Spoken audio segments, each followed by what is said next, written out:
What's going on, guys? Sumi here with Thoughtcast, and today I'm going to be talking about how sacrifice creates paradise. You need to learn to sacrifice in life in an effort to get something better. It's called delayed gratification, and I think a lot of people talk about this. Motivational podcasts, motivational speakers, any self-help book is going to talk about how sacrifice is very important.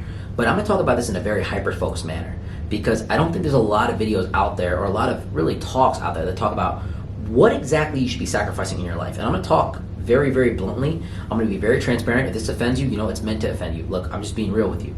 So number one, let's talk about it. Partying.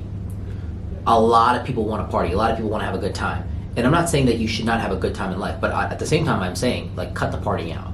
Most of you are doing too much partying. Most of you are going out every single weekend to the same bars, meeting the same people, drinking the same drinks that don't necessarily add any value to your life just to feel something, just to feel like you're doing something, just to take an Instagram selfie or just to do something on Snapchat. Like, it's the lamest mindset to be in. Why are you investing so much time going out with people that are not bettering you?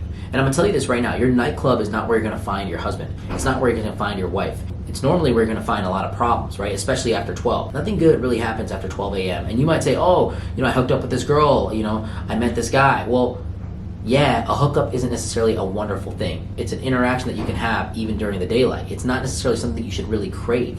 If you're building an emotional connection with someone, that's different. And you can do this in a ton of different ways besides going out to a nightclub every single night. Now, I was a nightclub promoter, right? I've been in nightclubs for a long period of my life. There's a lot of bad that happens there. I'm just keeping it real. I love nightclubs. They're fun. They're entertaining. If you're going with the right group of people, it can be a wonderful thing. But there's a lot of drama. There's a lot of cheating. And I'm going to tell you this right now. Husbands and wives are the ones that cheat the most. It's not people that are single because they really can't cheat. It's not people that have boyfriends and girlfriends, even though they do, and fiancés, they don't do it. It's husbands and wives. People that are married are the ones that cheat the most. People that are in the most committed partnerships cheat the most in a nightclub because it's dark, there's not a lot of attention and cameras, and you can get away with certain things that you probably can't during broad daylight. So partying, right, is not necessarily something that you should be doing when you're trying to build your life. And I'm going to tell you this right now. If you're not where you want to be financially, emotionally, mentally, whatever way, don't go out and just indulge in alcohol and drugs. This is one of the things that you got to understand. And this leads me into number two, alcohol and drugs, right? Now, I say alcohol and drugs because most people don't classify alcohol as a drug, but alcohol is very much a drug. So let me just rephrase this by saying just drugs, because drugs will never get you to a position where you're doing better. It's very, very rare that I have someone that says, hey, I was doing a lot of flow or I was doing some heroin and I had this amazing life revelation. Like, this is not what you need to be doing. It's not good for your health. It's not good for your emotions. It's not good for your bank account a lot of times too. And it can literally very, very quickly ruin your life. Drugs are not good for you, right? And I look at all these people that are extremely successful, like these rappers and celebrities, and they're like, popping a Xan, doing this and that. And I feel bad for them, honestly. I feel bad for these guys because you have to escape reality in order for you to feel good. That's how low you are. You're not able to take life in its rawest form and really conduct business in a normal fashion. You have to take all these substances, even though you have this money, this fame, this attention, this clout, you still have to do these things because you're not able to take it. And that shows me that there's some weakness there. I'm not saying these people are bad people for doing these things. People that take drugs are not necessarily bad people.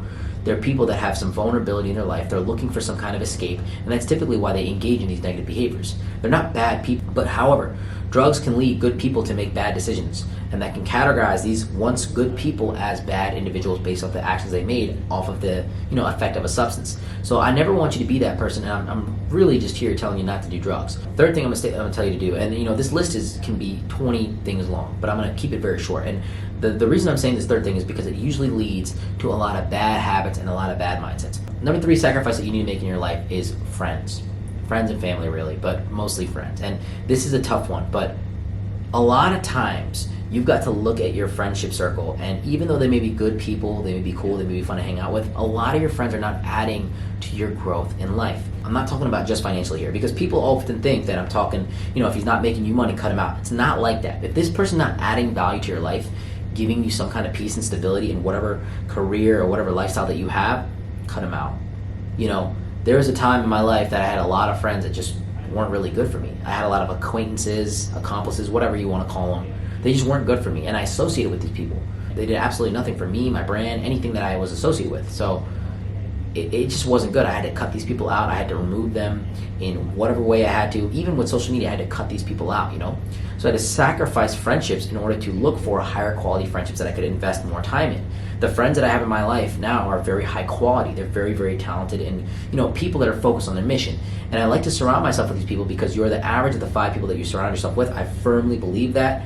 And honestly, it's probably more than that. If you surround yourself with 10 people, you're the average of them. You're the average of who you surround yourself with, and, you know, in a simple explanation. So you must make sure that you maintain positive friendships and positive associations, because as you grow in life, the people that you're even associated with can cause you to become successful and can cause you to, you know, grow your brand or take away from you. People are very parasitic when you become very successful, right? It's just the nature of humans. So you must understand that you must regulate who you hang out with. Ultimately, the more you sacrifice, the more you're going to get.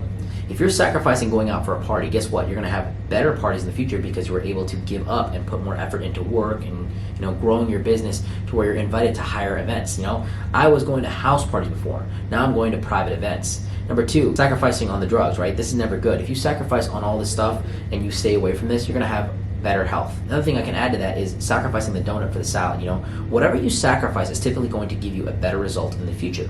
And last but not least, sacrificing on friends. It's not great to be friends with everybody. I'm telling you this right now. Look at the most successful people in any industry. They usually have competition. They usually have people that don't like them. And it's because success breeds extreme love or extreme hatred. It's one or the other. It's very polarizing. So you got to learn to sacrifice certain people in your life in order to elevate to the degree that you want to. And ultimately, sacrifice is what creates the paradise. The more you're willing to sacrifice in the short term and to delay gratification for the future, the more you're able to grow and the more you're able to beat the entire curve of what humanity is.